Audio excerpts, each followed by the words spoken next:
मसीह परिवार को जय मसीह की। प्रियो, दूसरा कुरिन्थियों 8 अध्याय उसका 9 पद कहता है, तुम हमारे प्रभु यीशु मसीह का अनुग्रह जानते हो कि वह धनी होकर भी तुम्हारे लिए कंगाल बन गया, ताकि उसके कंगाल हो जाने से तुम धनी हो जाओ। प्रियो, आज बहुत सारे लोग अपने धन के चक्कर में परेशान हैं और फाइनेंशियल प्रॉब्लम उनके जीवन में बहुतायत में पाई जाती है।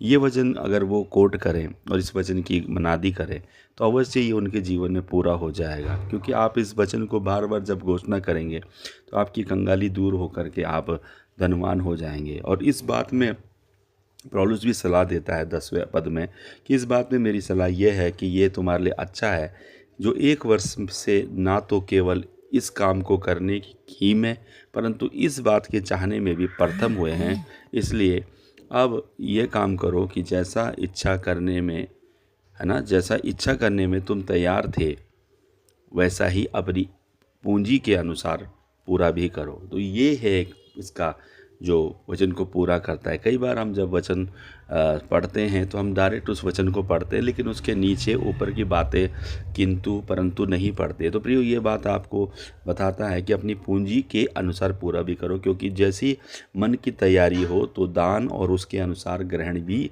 योग्य होगा, और जो उसके पास है ना कि उसके अनुसार जो उसके पास नहीं है। तो हम अपने अनुसार जो हमारे पास है उसी के अनुसार तैयार हो सकते हैं, और तब ये वचन हमारे जीवन में अवश्य पूरा होगा कि वो धनी होकर कंगाल बन गया। कहने का मतलब ये है कि उसने लालच नहीं किया, और हम भी तभी सभी को परमेश्वर ने कहा कि लालची ना हो।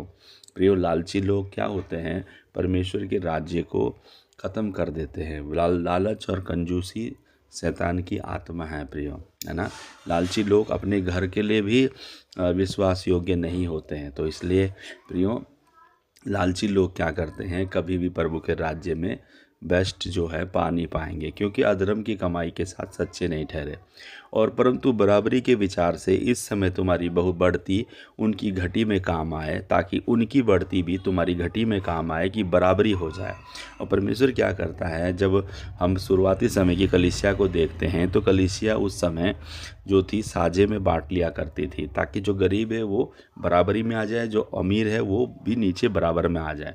तो परमेश्वर क्या करना चाहता है? नीचे को ऊपर करना चाहता है, ऊपर को नीचे करके बराबर करना चाहता है। हम बीच का फासला ख़त्म कर दें।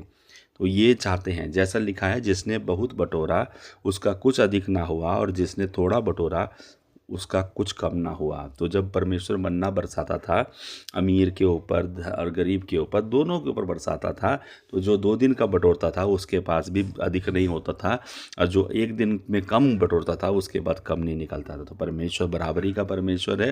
इस जब हम धन के बारे में देखते हैं तो हम बराबरी के परमेश्वर के पास आना चाहते हैं। वो अमीर से धनी इसलिए हो गया कि आपके बराबर हो जाए। तो आपको क्या आपस में बराबर नहीं होना चाहिए? हालेलुया। कंगालों की शाश्वती लें अपने बीच में और उनको उठाएं, उनके उत्थान का कारण बने, और यही मनुष्य के लिए परमेश्वर ने रखा हुआ काम है। तो आइए, जैसा हमारे मसीह का स्वभाव हो वैसा भी तुम्हारा स्वभाव होता जाए, और क्योंकि तुम्हारे जो मन के नए हो जाने से तुम्हारा चाल चलन भी बदल जाए।